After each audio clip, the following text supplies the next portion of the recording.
What a lot has been done over the past few years, and driving it all forward has been Marcela Linkova, the Gender Action Coordinator and Chair of the Iraq Standing Working Group on Gender in Research and Innovation. As the head of the Center for Gender and Science at the Institute of Sociology at the Czech Academy of Sciences, Marcela Linkova has brought her expertise to this impactful Horizon 2020 project. It's with great pleasure that I invite Marcela to say a few words about gender action and the agenda for the future, as after all, this conference is a culmination of that fantastic project. Thank you. Over to Marcela. Dear Minister Kustec, dear Commissioner Gabriel, dear ladies and gentlemen, colleagues and friends, first in order, our thanks and acknowledgements. My huge thanks go to the Slovenian presidency for making gender equality one of the priority topics and joining with Gender Action to organize this conference. My hope is that member states will find a common language in the Ljubljana Declaration that will be presented tomorrow. Minister Kustec, thank you for your immediate and steadfast support. And of course, very special thanks go to my colleague in Gender Action, Ms. Ursula Konečník, without whose effort this would not have been possible. Over the last 4 years, I have had the incredible privilege to work with a truly great community of colleagues. Thanks to Horizon 2020 funding, we in Gender Action have been uniquely positioned to exchange, share, and push for more gender equality in European research at a policy level. And I want to thank all of my colleagues in Gender Action, as well as the Standing Working Group on Gender in Research and Innovation, for their dedication, creativity, and determination.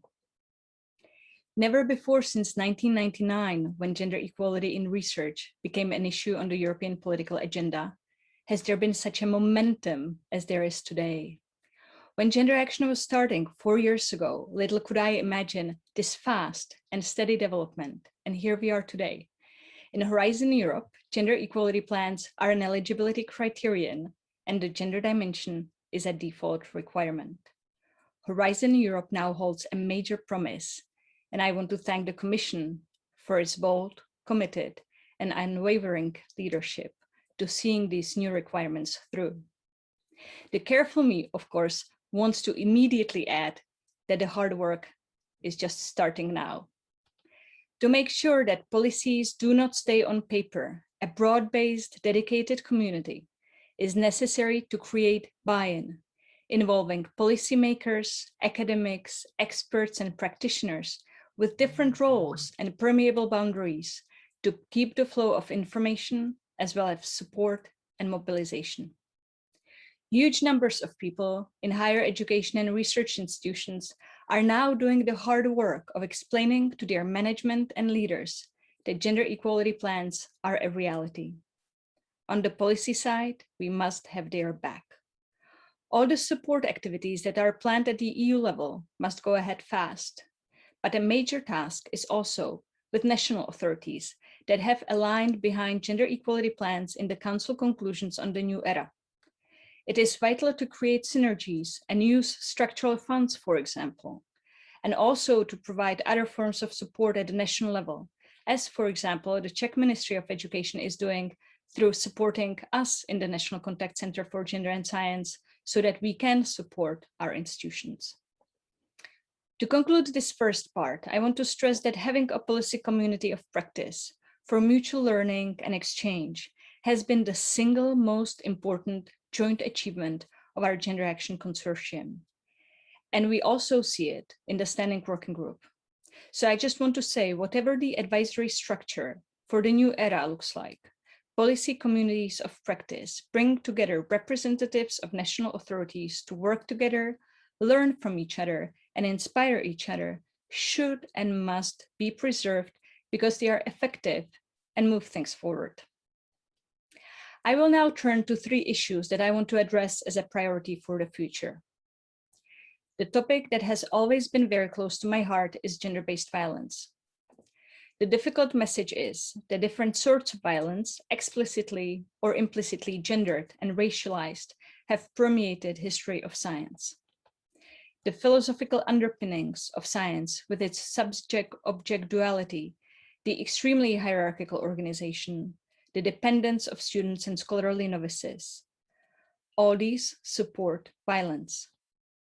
Creating vulnerable situations such as field trips, fellowships abroad without one's social networks, family, and the knowledge of the environment, as well as conferences and today increasingly online exchanges, all these can and do entail violence. No matter how communitarian and meritocratic science wants to present itself, it is embedded in structures of power, and hence it breeds and condones violence. I have seen this play out in so many different ways over the years, and the consequences are dire. To our research systems, because we are losing talents, but primarily to victims and survivors. The ugly truth is that our research institutions often fail them, procedures fail them, their supervisors and bosses fail them.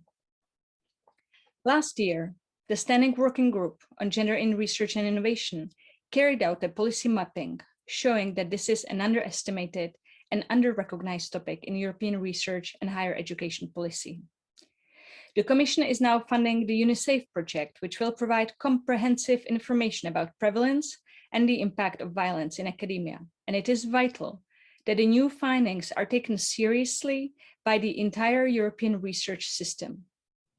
Policymakers, together with funders, have potent instruments to take action, and they should apply them.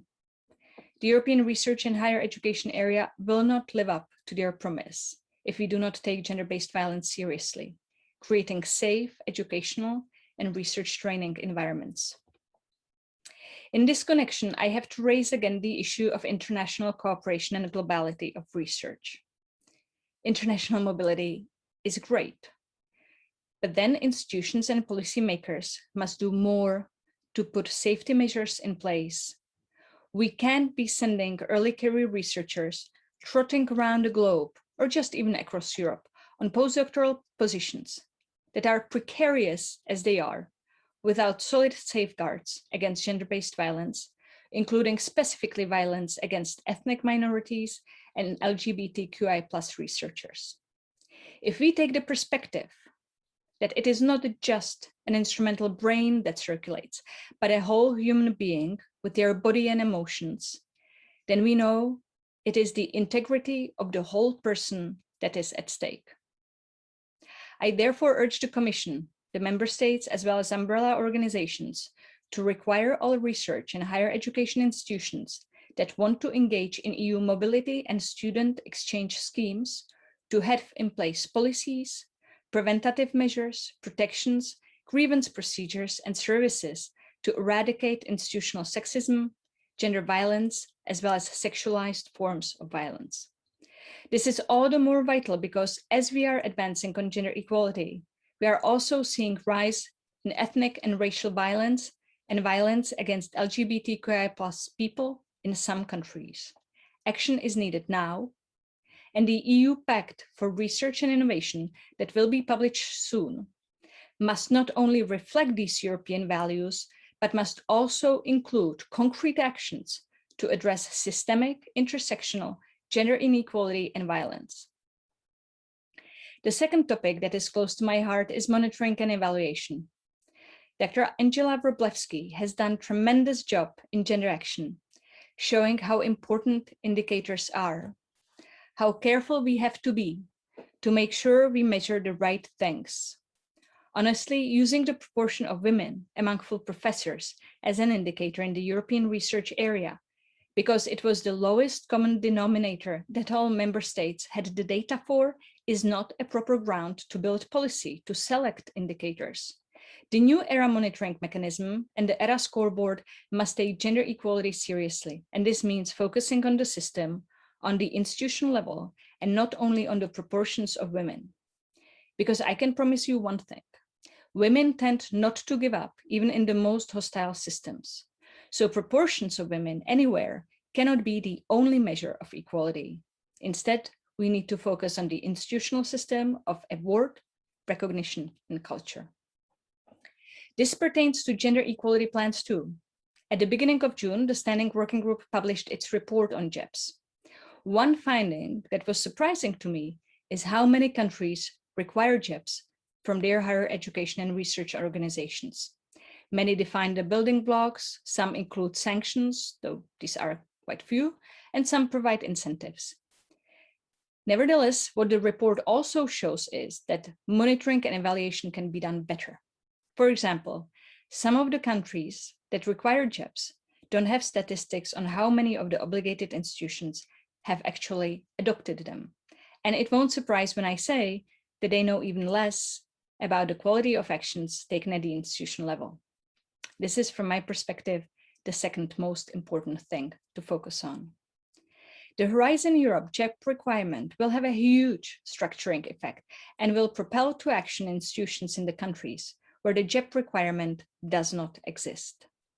This is all the more reason to develop and put in place a coordinated system of monitoring and evaluation so that we actually know what gets implemented, where, and how. I am hearing from many European countries that there is an interest in taking this forward, and I commit here to take this up in whatever capacity we will have an opportunity to do. Gender dimension in research and innovation is the third area that I want to address. 2 years ago at the Finnish presidency conference, I argued that the gender dimension must be a default requirement, and it is great to see the Commission moving ahead in Horizon Europe. Nevertheless, we are advancing far too slowly. Just now, a new paper out in Nature Communications shows that although COVID-19 affects men and women differently, the large majority of current clinical studies makes no mention of sex and gender. Of nearly 4,500 studies, only a fraction, and I will let this sink in, 4% explicitly plan to address sex and gender in their analysis. This needs to change, and research funders need to make responsible research addressing the needs of all segments of the population a reality. The message must be clear. If you want public funding for research and innovation, it is not good enough to deliver results that work only for half of the population. The time to stop the male default is now. To close, I want to thank again my colleagues in Gender Action for their incredible work, sometimes in difficult conditions, unfavorable conditions, and yet they do not give up. I also want to thank my fantastic team at home in the Center for Gender and Science, and in particular Hanna Tenglerova, whose dedication and effort has led to incredible changes in our policy landscape over the past 2 years.